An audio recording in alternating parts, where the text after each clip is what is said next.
Now I am going to teach the poem Dust of Snow, which is written by Robert Frost.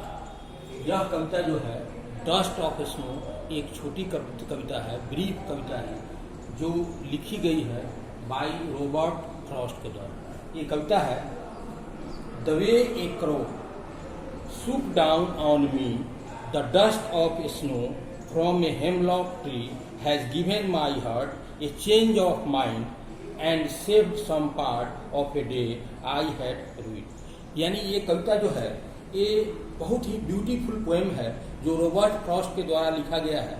इस कविता के में भले बिल्कुल छोटी कविता है, लेकिन इस कविता का जो इम्पैक्ट है बड़ा ही सिग्निफिकेंस है। और इस कविता में कवि ने दो बातों को मेंशन किया है। एक इसमें चर्चा किया है एक क्रो के बारे में। इस कविता में चर्चा है एक क्रो के बारे में। क्रो जिसे हम जानते हैं डेली लाइफ में, उससे हम परिचित हैं। और एक दूसरी चर्चा है हेमलॉक ट्री की।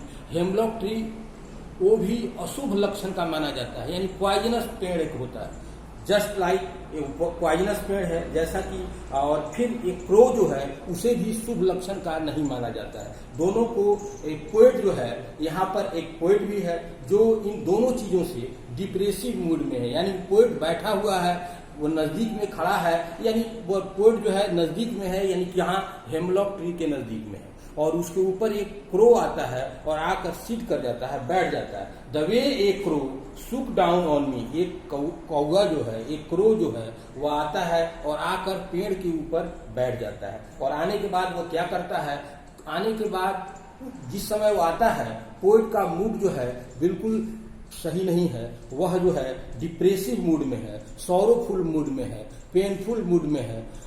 लेकिन उसके आने के बाद, जबकि क्रो को हम एक शुभ लक्षण के रूप में नहीं देखते, अच्छा रूप में उसे समाज में नहीं माना जाता, और वह पेड़ भी जो है वो भी अच्छा पेड़ नहीं है क्योंकि वह पॉइजनस पेड़ होता है। लेकिन उस कौवे के आने के बाद जैसे ही वो बैठता है, पेड़ पर जो बर्फ गिरे हुए हैं वह कुछ नीचे आ जाते हैं, सूख हो जाते हैं, स्कैटर्ड हो जाते हैं, और वह कहाँ आ जाता है, पोएट के कंधे पर। और पोएट को एक अच्छा फीलिंग देता है, एक अच्छा गुड स्मूथिंग टच देता है, और पोएट जो है अपने आप को वहाँ अच्छा महसूस करता है।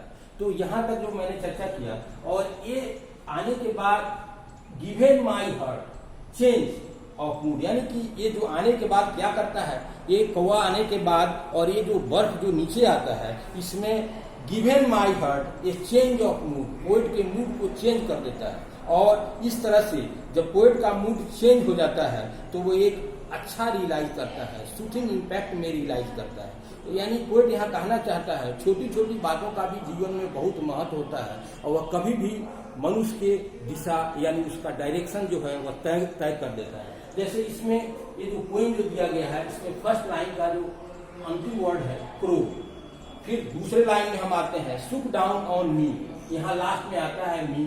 फिर तीसरे लाइन जो है द डस्ट ऑफ स्नो, उसका लास्ट है स्नो। इसमें हमें देखना है राइमिंग स्कीम। इस कविता, ये जो बहुत छोटी सी कविता है, इसका राइमिंग स्कीम क्या है, इसमें कुछ पोएटिक डिवाइस यूज किया गया है। पोएटिक डिवाइस यानी कविता ने, कवि ने, पोएट ने कुछ पोएटिक डिवाइस यूज किया है। जैसे फर्स्ट क्या पोएटिक डिवाइस है, ए बी, और दूसरा पोएटिक, इसी में राइम स्कीम है सी डी। तो ए बी क्या है समझने की कोशिश करें, ए बी और ए बी क्या है। तो पहला लाइन जो है the way a crow, crow last word क्या है क्रो, यानी ओ का उच्चारण हो रहा है। सेम उच्चारण तीसरे लाइन में क्रो स्नो, दोनों का उच्चारण, दोनों का साउंड बिल्कुल एक जैसा है, क्रो स्नो। और दूसरा लाइन जो है सेकेंड लाइन, उसमें उच्चारण है मी। और फिर चौथे लाइन में ट्री, यानी पहला लाइन का जो उच्चारण है, साउंड है लास्ट वर्ड का, वह तीसरे से मिलता है, और दूसरे लाइन का लास्ट का साउंड चौथे से मिलता है। यानी पहला मिला तीसरा से और दूसरा लाइन का साउंड मिला चौथे से। यानी यहाँ पर पोएटिक डिवाइस है ए बी। ऊपर वाले को हम ए मान लिए, तो फिर ए है और ये बी है और ये बी है, ए बी। इसी तरह से अगला राइम स्कीम भी इसमें दिया गया सी डी, यानी चौथे लाइन के बाद पांचवें लाइन में आ गए तो लिखा हुआ है हॉट। इसमें पांचवें लाइन में has given my heart a change of mood and saved with some part, यानी पहला लाइन चौथे लाइन से पांचवें लाइन से शुरू करें हर्ट, फिर यानी कि छठा सातवें लाइन में है पार्ट, हर्ट पार्ट, यानी सी, ये पांचवा लाइन मिल रहा है आपको सातवें लाइन से और छठा लाइन मिल रहा है आपको आठवें लाइन से। तो यानी यहाँ पोएटिक डिवाइस हुआ सी डी सी डी, पहला लाइन मिला दूसरे लाइन से, तीसरा लाइन मिला पहला लाइन मिला तीसरे लाइन से, दूसरा लाइन मिला चौथे लाइन से, उसी तरह से पांचवा लाइन मिला आपको सातवें लाइन से और छठा लाइन मिला आठवें लाइन से। तो इस तरह से ये इसका राइम स्कीम है।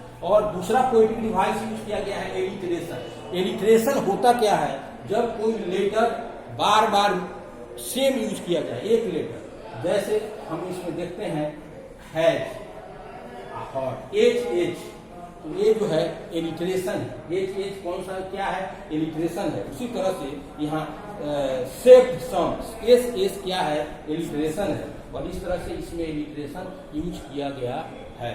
तो ये पोएम जो है डस्ट ऑफ स्नो, जो रॉबर्ट फ्रॉस्ट के द्वारा लिखा गया है, इसमें एक कवि है जो एक पेड़ के नीचे खड़ा है, वहां पर वह महसूस करता है कि एक कौवा आकर बैठता है और कौवे के आने से, जो कौवा शुभ लक्षण का नहीं माना जाता है, उस समय पोएट का मूड अच्छा नहीं था, डिप्रेसिव मूड में था, सौरवफुल मूड में था, लेकिन उस कौवे के आने से उस पेड़ पर बर्फ जो है कुछ स्कैटर्ड होता है और पोएट के शरीर पर आता है और पोएट को अच्छा फीलिंग होता है, कोल्ड एंड सूथिंग फीलिंग होता है, पोएट अपने को बढ़िया महसूस करता है। कहाँ पर पोएट खड़ा है अभी, कौन सा ट्री है, तो वो एक हेमलॉक ट्री है जो एक पॉइजनस होता है, उसको भी अच्छा ट्री नहीं माना जाता है, समाज में उसे अच्छा नहीं देखा जाता है। लेकिन पोएट कहना चाहता है हर छोटी छोटी बातें भी कभी कभी जीवन में एक बहुत बड़ा रोल अदा करती है। The poem dust of snow, जो रॉबर्ट फ्रॉस्ट के द्वारा लिखा गया है, यहाँ हमने क्या देखा, पोएट जो है अपसेट है, पोएट जो है बिल्कुल अपसेट है। अपसेट है माने डिसऑर्डर में है, अव्यवस्थित है, और वह सिटिंग है, बैठा हुआ है अंडर द हेमलॉक ट्री। कहाँ बैठा हुआ है, हेमलॉक ट्री के नीचे, ठीक। और एक क्रो भी आया हुआ है और पेड़ के नीचे पेड़ पर बैठा हुआ है, और सर्द का मौसम है, कोल्ड का मौसम है, स्नो उस पेड़ पर है, और वह कौवे के कारण, क्रो के कारण, क्रो क्या करता है, सेक्स करता है, यानी कुछ स्कैटरिंग करता है, पेड़ में एक तरह का स्कैटरिंग होता है, और सेक होने के कारण कुछ पार्टिकल्स, जो बर्फ के जो पार्टिकल है वह पेड़ से नीचे आते हैं और किसको टच करते हैं, पोएट को टच करते हैं, और पोएट के चेहरे पर, फेस पर आ जाते हैं, और इस तरह से पोएट का जो मूड है वह चेंज हो जाता है। एक छोटी सी बातें वो रेस्ट डे को चेंज कर देती है। एक कौवा अच्छा लक्षण में नहीं माना जाता, अच्छे दृष्टि से नहीं देखा जाता, हेमलॉक ट्री जो पॉइजनस होता है, लेकिन उनका मूड चेंज हो जाता है। और इस तरह से हम देखते हैं कि एक छोटी सी बातें जो है उसके जीवन को इम्पोर्टेंट होती है और उसके जीवन के को अच्छा ढंग से कर देता है। इस तरह से ये छोटी बातें हैं, लेकिन पोएट की एक लास्ट एक बड़ा सा इम्पैक्ट छोड़ जाता है, पोएट के लाइफ में एक बहुत बड़ा इम्पैक्ट छोड़ जाता है।